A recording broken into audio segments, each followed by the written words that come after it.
Hi guys, तो मैं शुभम आपका स्वागत करता हूँ आज की नई वीडियो में। तो उम्मीद है आप सभी अच्छे होंगे, स्वस्थ होंगे और अपनी तैयारी अच्छे से कर रहे होंगे। तो आज इस वीडियो में हम यूपी बीटीसी फर्स्ट सेमेस्टर की इंटर्नशिप देखेंगे, जिसमें आपके 100 मार्क्स दिए जाते हैं। इसमें आपके 10 टॉपिक होते हैं जिस पर आपको रिटर्न करना होता है। तो ये रिटर्न पेज आपके 50 या 60 पेजों का होता है, जिसमें आपके 100 मार्क्स दिए जाते हैं। यह 100 मार्क्स आपको प्राइमरी स्कूलों से दिए जाते हैं जहां पर आप इंटर्नशिप करते हैं। तो आज हम इसी विषय में बात करेंगे। तो आपकी ये इंटर्नशिप जो है ये फर्स्ट सेमेस्टर की है। तो ध्यान रखिए किस सेमेस्टर की है। तो ये है फर्स्ट सेमेस्टर की। तो आइए अपनी वीडियो स्टार्ट करते हैं। तो आप यदि नए हैं और पहली बार हमारी वीडियो देख रहे हैं तो आप हमारे चैनल को सब्सक्राइब जरूर कीजिए, जिससे आपको वीडियो का नोटिफिकेशन सबसे पहले आता रहे। तो आइए स्टार्ट करते हैं। तो आपको ऐसा एक डेकोरेशन करना है। यहाँ पे आप अपने इंस्टीट्यूट्स का नाम लिख सकते हैं तथा यहाँ पे माँ सरस्वती की ड्राइंग बना सकते हैं। तो आपको क्या करना है, अपना इंस्टीट्यूट जहाँ से आप कर रहे हैं, बीटीसी जहाँ से आप कर रहे हैं, यहाँ पे इसका नाम आएगा तथा यहाँ पे आप माँ सरस्वती का चित्र बना सकते हैं, जिससे ये सुंदर एवं आकर्षण दिखेगा। इसके पश्चात आप नीचे बीटीसी 2024 या 26 का सिलेक्शन है, तो मैंने इस वजह से 2024-26 किया है। आपका जिस ईयर का सेक्शन हो उसी ईयर को यहाँ पे नोट करें। इसके तत्पश्चात यहाँ पर इंटर्नशिप फर्स्ट सेमेस्टर ये लिखेंगे, जिससे ये आपको जिससे जिससे चेक करने में कोई दिक्कत नहीं होगी। फिर अपना यहाँ पर नाम लिखेंगे कि आपका क्या नाम है, आपका जो भी नाम है यहाँ पे एंट्री करेंगे। इसके बाद आप कौन से प्राइमरी में पढ़ा रहे हो तो यहाँ पे उसका नाम लिखेंगे। जैसे मैं पढ़ाता हूँ मामन खुर्द में, तो आप जहाँ भी कर रहे हो टीचिंग तो उसका नाम लिखोगे। इसके बाद अपना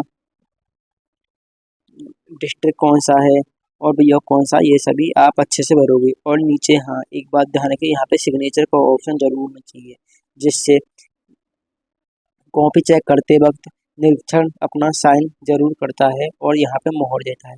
तो आपको ये सिग्नेचर ऑप्शन जरूर याद से अपने पेज पर डेकोरेट करना है। तो आइए नेक्स्ट पेज पे।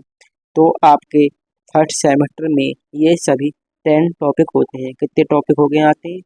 तो आपके 10 टॉपिक होते हैं। तो फर्स्ट टॉपिक में आपको शिक्षण विधि बताई जाती है कि आपने कैसे कैसे पढ़ाया, आपने कक्षा को कैसे पढ़ाया, बच्चों को कैसे सिखाया। तो इसमें वह सारी विधियाँ ही शिक्षण विधि आती है। सेकंड में आता है छात्रों का पूर्व ज्ञान का अध्ययन, कि छात्रों को पूर्व से या पूर्व में कौन कौन सी जानकारी पता है। जैसे मैथ में उनको जोड़ आते हैं या पहाड़े आते हैं, हिंदी में उनको क्या क्या आता है। इसके तत्पश्चात थर्ड है प्रयोग किए जा रहे प्रयोग किए जा रहे हैं दीवार पे जो चार्ट वगैरह है उनका विवरण यहाँ पर आपको देना है। आपको इसमें जो सकते हैं वही बात देनी है, अन्यथा आपके नंबर काटे जाएंगे। तत्पश्चात 4 पॉइंट है कि टीचिंग विधि किस प्रकार से करते हैं, कि आपने बच्चों को किस तरह से पढ़ाया है, किस किस विधि का प्रयोग किया है। तो इसमें यह सारी विधियाँ आई। टॉपिक 5 है हमारा कि आपको जहाँ पर आप पढ़ा रहे हो प्राइमरी में उसका रूपरेखा तैयार करनी है एवं उनके संसाधन की स्थिति बतानी है। जैसे कि उसमें कमरों की संख्या कितनी है, खाना कैसे बनता है, यह सभी बताना है। तत्पश्चात आपका छठा है शैक्षिक गतिविधियों को क्रियान्वयन, की शैक्षिक गतिविधियों किसके द्वारा होती हैं।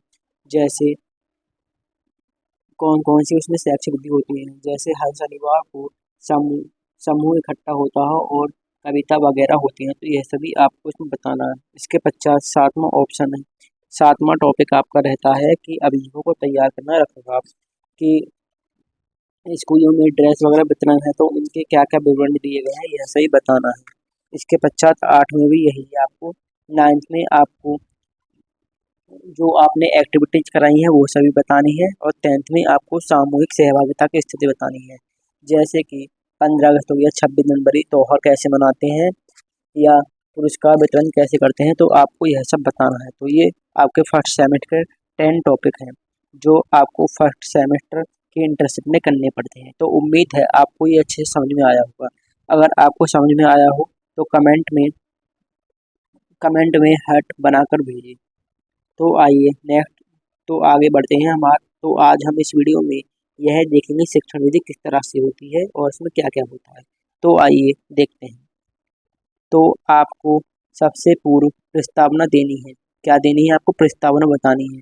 जैसे मेरा नाम शुभम है तो मैंने अपना शुभम बताया। जो भी आपका नाम हो वो आप यहाँ पे एंटर कर सकते हैं। इसके तत्पश्चात आपको अपने पिता का नाम बताना है कि आपके पिता का क्या नाम है और आप क्या कर रहे हो। तो आप बीटीसी या डीएलएड कर रहे हो, कौन से शस्त्र है आपका। तो मेरा जो शस्त्र है 2024 से 26 है। तो आपका जो भी हो तो उसको यहाँ पे भरिए। और आप किस शिक्षण संस्था से बीटीसी कर रहे हैं तो इसका विवरण यहाँ पे देना है। तो आप जहाँ से भी कर रहे हो उसका विवरण आप दीजिए कि मैं यहाँ से बीटीसी कर रहा हूँ या यहाँ से कर रही हूँ। तो आपको ये विवरण देना है। इसके पश्चात यह सभी भरना है कि आपको 30 दिन के कार्य दिवस के लिए आपने कहाँ चॉइस किया है, प्राइमरी में कहाँ पढ़ाना है, तो वो सभी आपको यहाँ पे भरना है। जैसे मैंने मामनपुर चॉइस किया था, मेरा मामनपुर यहाँ पे आ गया। इसके अंतर्गत आपको यह सारा सेम रहेगा। यहाँ पे आप अपना एक फ़ोटो चिपका सकते हैं और यहाँ पे एक डेकोरेशन कर सकते हैं जिससे कि पेज अच्छा दिखाई दे। तो यदि आपको स्क्रीनशॉट खींचना है तो आप इसका स्क्रीनशॉट भी खींच सकते हैं। आप इसका स्क्रीनशॉट खींच कर रख सकते हैं। आइए नेक्स्ट पेज की तरफ आगे बढ़ते हैं। तो नेक्स्ट पेज में हमारा है डेकोरेशन। किसको डेकोरेशन कैसे करना है, जिससे आपकी हेडिंग जो है शिक्षण विधि है तो इसको आप डेकोरेट करके रखें ताकि जो निरीक्षण करने वाला है वो आपको अच्छे नंबर दे। तो आप यहाँ पे ये पत्तियाँ वगैरह बना सकते हो, जो आप डिज़ाइन करना चाहो वहाँ डेकोरेट कर सकते हो और इसको बड़ा बड़ा कर सकते हो कि आपका टॉपिक जो है उसका बड़ा नाम कर सकते हो। यहाँ पे भी अपने डिज़ाइन बना सकते हो। तो वो सब आपके ऊपर है कि आप कैसा डिज़ाइन करना चाहते हो। यदि आप ऐसा ही डिज़ाइन करना चाहते हो तो आप इसका स्क्रीनशॉट खींच सकते हो। तो आइए आगे बढ़ते हैं। तो आगे आपको उसमें यहाँ पे छोटा सा हेडिंग देनी है शिक्षण विधि। तो आपको इसमें प्रस्तावना बतानी है कि प्रस्तावना क्या है, कि इसका अर्थ क्या होता है, इसका अर्थ क्या होगा और इसका वातावरण क्या होगा। तो इसमें जैसे बताया है कि कक्षा का वातावरण, तो आप ये सारा आपका सेम रहेगा। इसमें थोड़ा बहुत चेंज कर सकते हैं कि आपके यहाँ प्राइमरी में आपने क्या देखा है, यहाँ पर क्या चेंजेस है। यहाँ पे अच्छी सुविधा है तो अच्छी सुविधा के बारे में विवरण देना है। यदि बुरी सुविधाएं हैं तो बुरी सुविधाओं के बारे में विवरण देना है। जैसे नंबर 1, तो कक्षा को रुचिकर बनाने के लिए दीवारों पर चार्ट चित्रकारी की गई है जिससे छात्रों को सीखने में आसानी होती है। तो आपने यह सारे स्कूलों में चार्ट वगैरह होता है, पेंटिंग होती है जिसको छात्रों को अच्छे से समझ में आ सकता है। सेकंड, कक्षा में विभिन्न प्रकार के चार्ट का निर्माण किया गया जिससे विषय वस्तु को समझने में आसानी होती है। तो चार्ट पर विभिन्न प्रकार की गिनतियाँ, अक्षर, विज्ञान से संबंधित सभी विषयों से संबंधित चार्ट वगैरह होते हैं जिससे आपको अच्छे से समझ में आ जाए। तत्पश्चात तीसरा पॉइंट है कि प्रत्येक कक्षा में छात्रों को अपनी आवश्यक वस्तु को संग्रह करने के लिए क्या है, तो एक अलमारी दी गई है जहाँ पर छात्र अपनी जरूरत के अनुसार वस्तु को संग्रहित करते हैं। तत्पश्चात कक्षा में प्रकाश की उचित व्यवस्था है, क्योंकि हर कक्षा में पंखे एवं प्रकाश की व्यवस्था होती है तो आपको इसमें ये ऐड करना है। तत्पश्चात विद्या आपका स्कूल गांव से दूर होता है तो आपको इसमें दूर करना है। यदि आपका पास है तो आपका पास करना है और उसका वातावरण बताना है कि वहाँ पर हरे भरे पेड़ पौधे हैं या नहीं। तत्पश्चात आपको श्यामपट्ट बताना है कि श्यामपट्ट कैसा है, आपका बोर्ड कैसा है, स्वच्छ एवं पर्याप्त आकार का है या उसमें कोई टूट फूट रहा है कहीं से, तो आपको उसमें सत्य बातें बतानी है। तत्पश्चात 7 ऑप्शन है कि शिक्षक के एक अभिभावक के रूप में छात्रों की समस्या को समझता है। तो शिक्षक क्या करता है, उनके माता पिता की तरह उसकी छात्रों की समस्या को समझता है और उसे दूर करने का प्रयास करता है। तो आप इनको ऐड कर सकते हैं। फिर आप ये तो हो गए कक्षा का वातावरण। आगे नेक्स्ट पॉइंट आता है बैठक व्यवस्था की। छात्रों को बैठने की कैसी व्यवस्था है, उसमें चटाई का प्रयोग हो, सीट वगैरह है नहीं है, वो सीट है ना टूटी हुई तो नहीं है। तो आप सभी को इसमें ये ऐड करना है। और श्यामपट्ट अच्छा है, कुर्सी वगैरह अच्छी है, टीचर के बैठने की कुर्सियाँ भी अच्छी हैं या नहीं, आपको इसमें सत्य सत्य जो भी कहना है वो आप विवरण इसमें देना है। थर्ड आता है स्वच्छता, कि आपकी कक्षाएं में साफ सफाई नियमित रूप से होती है या नहीं होती, और साफ सफाई कर्मचारी हर सुबह आते हैं नहीं आते, ये आपको बताना है। और छात्र खाना खाने से पूर्व हाथ धोते हैं या नहीं धोते, और खाना जो भी बनाते हैं वो अच्छे कपड़े, साफ सुथरे कपड़े पहनते हैं, और हैंड ग्लव्स का प्रयोग करते हैं या नहीं। तो आपको इस सभी में बताना है। और आपको हाँ एक बात जरूर ध्यान रखिए कि हर कक्षा में कूड़ेदान का प्रयोग अवश्य होना चाहिए। तो आप ये जरूर ध्यान रखिए कि हर कक्षा में कूड़ेदान का प्रयोग होना चाहिए। तो आपको इस पंक्ति को भी इसमें ऐड करना है। नेक्स्ट बढ़ते हैं। तो आपको कक्षा में, तो नेक्स्ट है हमारा कक्षा का अनुशासन कैसा है। तो कक्षा में बच्चे कैसे बैठते हैं, उनका अनुशासन कैसा है, कैसे उनका व्यवहार है, तो उसको आपने बताना। तो आप इसमें ऐड करेंगे कि कक्षा में प्रवेश से पूर्व प्रत्येक छात्र किस प्रकार बैठते हैं, तो छोटे से बड़े क्रम में बैठते हैं। और प्रेयर कैसे करते हैं, तो छोटे से बड़े क्रम में खड़े होते हैं और पंक्ति से खड़े होते हैं कक्षावार, जैसे कक्षा 1, कक्षा 2, कक्षा 3, कक्षा 4। तो इसी तरह आपको इसमें बताना है। और सभी कक्षाएं समय अनुसार होती हैं और विषय अनुसार होती हैं। जैसे फर्स्ट सब्जेक्ट है ईवीएस, तो आप इसमें ईवीएस करेंगे। सेकंड सब्जेक्ट मैथ है तो मैथ का विवरण देंगे। और सभी अध्यापक क्या करते हैं, समय सारणी के अनुसार अपनी कक्षा में जाकर पढ़ाते हैं। तो आपको ये जरूर ध्यान रखना है कि सभी अध्यापक पढ़ाते हैं या नहीं, उसका विवरण जरूर देना है। और शिक्षक के प्रवेश करने पर सभी छात्र गुड मॉर्निंग या गुड आफ्टरनून या गुड आफ्टरनून करते हैं या नहीं करते, अभिवादन करते हैं खड़े होकर या नहीं करते, यह भी आपको इसमें विवरण देना है कि छात्रों का अनुशासन कैसा है और वह खड़े होकर शिक्षक का अभिवादन करते हैं या नहीं करते, और कहीं बाहर जाने से पूर्व या कक्षा में आने से पूर्व शिक्षक की परमिशन, अनुमति मांगते हैं या नहीं मांगते, और सभी विद्यार्थी अपनी यूनिफॉर्म पहन के आते हैं या नहीं पहन के आते। तो आपको इन सभी का विवरण कक्षा के अनुशासन में देना है। नंबर 5 है आपकी शिक्षण विधि। तो आपको जैसे टॉपिक में बताया है, इसमें शिक्षण विधि अत्यंत आवश्यक है। आपका इसमें दिया हुआ है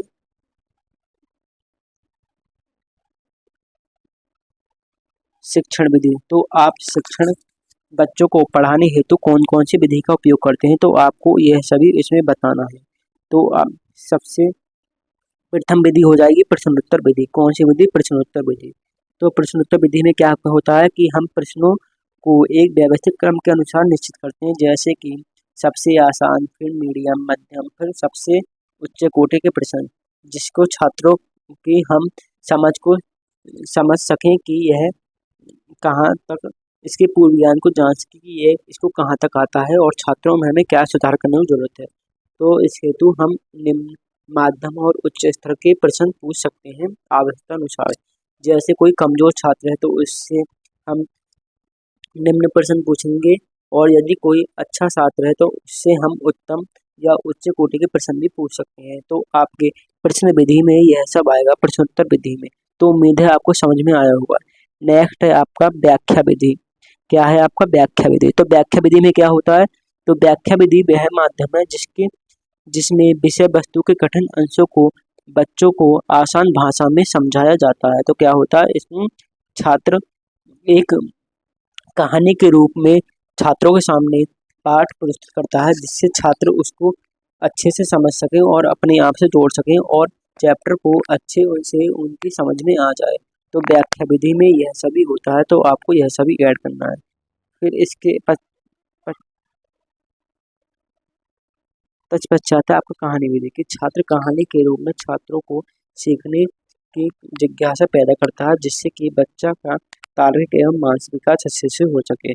फोर्थ है आपका वाद विवाद या तर्क विधि। तो इसमें क्या होता है कि दो या दो छात्रों में एक विषय दिया जाता है कि इस विषय में कौन अच्छा ज़्यादा बातचीत या अपनी बात रख सकता है, तो इसको वाद विवाद विधि कहते हैं, जिससे वह किसी भी समस्या को आसानी से सॉल्व कर सकते हैं।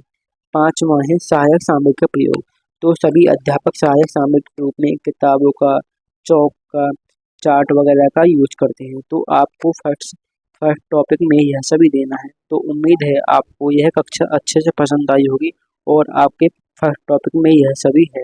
तो उम्मीद है कि आपको अच्छे से समझ में आई होगी वीडियो। तो यदि आपको अच्छे से समझ में आई होगी तो हमारे चैनल को सब्सक्राइब करें और यदि आपको वीडियो पसंद आई हो तो हार्ट बना के कमेंट कीजिए, जिससे हमें और भी मोटिवेशन प्राप्त होता रहेगा। तो अपनी आज की कक्षा हम यहीं पर समाप्त करते हैं। तो उम्मीद करते हैं कि आप सभी स्वस्थ रहेंगे, अच्छे रहेंगे और अपनी तैयारी ऐसे ही करते रहेंगे। तो बाय बाय, गुड नाइट, सी।